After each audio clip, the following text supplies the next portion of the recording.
18th century Britain, it was the NASA of its time. But what were these brainiacs totally against? The Thames Tunnel. Because tunnels back then were either blasted through or dug manually. You could do that above ground, but under a river, the ground was so weak that even thinking about digging could cause a collapse.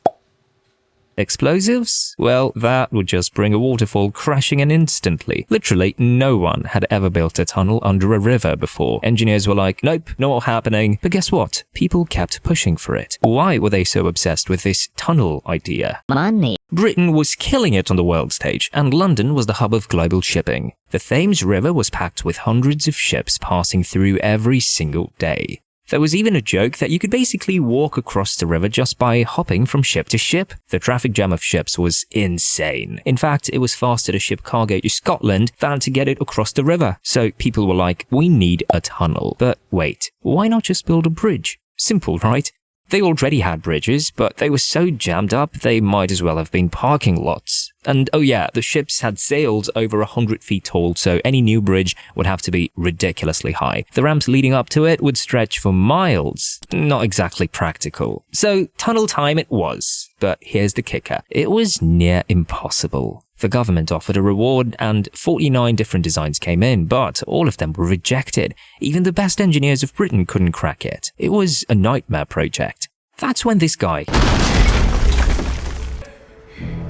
Mark Brunel, steps in and says, Easy, actually. have you ever heard of a shipworm? It's this little guy that burrows into wood. Mark saw these worms eating through wood at a shipyard and thought, that's weird. The thing is, wet wood swells, so technically these worms should have been squashed to death. But nope, they survived because they had a trick. As they burrowed, they secreted this fluid that hardened into a shield around them, protecting them from the crushing wood. Mark took this wild worm-inspired idea and straight up revolutionized engineering with it. And so the shield tunneling method was born. Mark's invention used a machine with 36 steel frames and 12 wooden boards.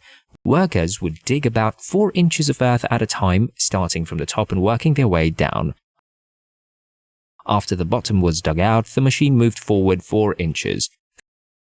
The gap that was left behind? They bricked it up, just like a shipworm protecting itself. Thanks to Mark's worm-inspired brilliance, the world's first underwater tunnel was built.